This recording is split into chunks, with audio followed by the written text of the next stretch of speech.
Hi అండి. Welcome back to our channel Shri Bhavani ideas. నేనైతే already part 1, part 2 video అయితే upload చేశాను కదా వారాహి టెంపుల్ గురించి. ఇప్పుడైతే పార్ట్ 3 వీడియో అయితే అప్లోడ్ చేస్తున్నాను. ఇదైతే టెంపుల్ గురించి అని కాదు కానీ ఫుడ్ గురించి అండి. మనం ఇప్పుడు ఎక్కడికి వెళ్తున్నాం ఇంత పెద్ద క్యూ లైన్లో నుంచొని అంటే ఫుడ్ తినటానికైతే వెళ్తున్నామండి. ఇక్కడే అన్నదానం జరుగుతుంటుంది. ప్రతి ఒక్కరైతే వారాహి అమ్మవారి టెంపుల్కి వెళ్ళినప్పుడైతే ఖచ్చితంగా అన్నదానం కాడికి వెళ్ళి అన్నం తినేసి అయితే వెళ్ళండి. ఎందుకంటే ఫుడ్ బాగుంది. అసలు ఇక్కడ ఏమేమి చేస్తారు అని కూడా నేను చెప్తాను. చూడండి, వెళ్ళే రూట్లో అయితే సీతాఫలం చెట్టు కనిపించింది. నాకైతే బాగా నచ్చింది. అంటే నాకు ఫ్రూట్స్ చెట్లు కనిపిస్తే చాలు అట్లా ఒక వీడియో తీస్తాను అనమాట. అందుకు అట్లా ఒక వీడియో అయితే తీశాను. చూడండి ఎంతమంది జనాలు ఉన్నారో క్యూ లైన్లో. అసలు ఇంకా చిన్న చిన్నగా పోయి మేమైతే అన్నదానం అయితే తినేసినాము.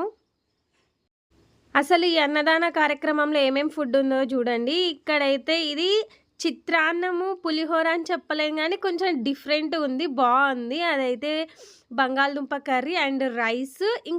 ఇంకోటి పెట్టేది ఏంటంటే సాంబార్ అన్నం అండి. అంటే సాంబార్ లెక్క లేదు, అలా రసం లెక్క లేదు, కానీ టేస్ట్ అయితే బాగుంది, చాలా బాగుంది. ఫుడ్ అయితే డెఫినెట్లీ ట్రై చేసి వెళ్ళండి. వచ్చిన వాళ్ళు ఖచ్చితంగా తినండి.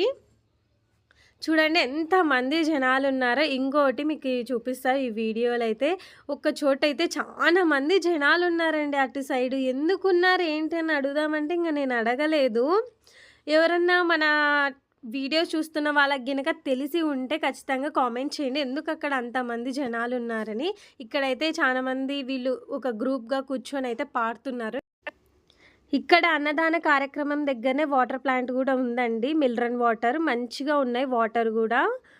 అలాగే ఇక్కడనే ఏం చేస్తున్నారంటే అన్నదాన కార్యక్రమంకి ఎవరన్నా అన్నదాతలు డబ్బులు ఇస్తారేమో అనేసి అది కూడా కార్యక్రమం అయితే జరుగుతుంది. అలాగే ఇక్కడ చీరలు అదే బ్లౌజెస్వి ఉన్నాయి కదా, బ్లౌజెస్ అవి కూడా ఇస్తున్నారు.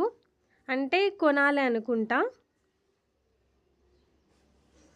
చూడండి, ఇక్కడ నుంచి ముందుకు పోతే ఇక్కడ ఫుడ్ ఎట్లా తయారు చేస్తారు ఏంటి అనేది అయితే ఫుల్గా నేనైతే వీడియో చూపిస్తాను. చూడండి, ఇక్కడ చూడండి వాటర్ అయితే గ్లాస్తో ప్రతి ఒక్కరికి అయితే ఇస్తున్నారు. బకెట్లో తీసుకొని వాటర్ ఇస్తున్నారు. వాటర్ అయితే బాగున్నాయి అబ్బా. మీరు కనుక జర్నీ చేస్తుంటారు కాబట్టి ఒకవేళ మళ్ళీ కొనే అవసరం లేకుండా బాటిల్కి కూడా తీసుకుపోండి.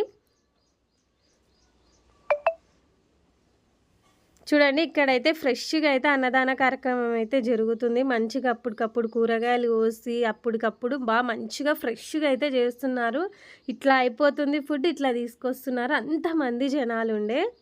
చూడండి, మా తినడం అయిపోయినాక ఇక్కడైతే ఇంకా జనాలు పెరిగిపోతూనే ఉన్నారండి. జనాలు పెరిగిపోతూనే ఉన్నాడు. ఇంకా చెప్పాలంటే లేట్ అయ్యే కొద్దీ క్యూ లైన్ కూడా బాగా పెరిగిపోతుంది. ఇంకో వీడియోలో మీకు చూపిస్తాను ఎంతమంది జనాలు ఏంటి అనేసి. చూడండి, నేను చూపించినప్పుడు ఇందాక కొంతమంది ఉండే కదా, ఇప్పుడు చూడండి అస్సలు రోడ్డు మీద నుంచి టెంపుల్ వరకు అయితే పెద్ద క్యూ లైన్ అయితే వచ్చింది. చూడండి ఇంతమంది క్యూ లైన్. అంటే మేము చెప్పా కదా ఎర్లీ మార్నింగ్ 7కి అట్లా వెళ్ళాము టెంపుల్ కాడికి అని. సో రెడీ అయ్యి తర్వాత దర్శనం చేసుకునేసరికి ఇంకా తినడం మళ్ళీ వెనక్కి వచ్చేసరికి ఇంతమంది జనాలు అయితే ఉన్నారు. ఇంత పెద్ద క్యూ లైన్ అయితే ఉంది. చూస్తున్నారు కదా, ఈ బ్రిడ్జ్ అయితే ఇది రాజమండ్రిదో నాకు అంతగా తెలియదు. ఎందుకంటే అప్పుడు పడుకొని లేచిన నేను బ్రిడ్జి వచ్చేసరికి వీడియో ఒక క్లిప్ దిద్దాం అన్నట్టు తీసా.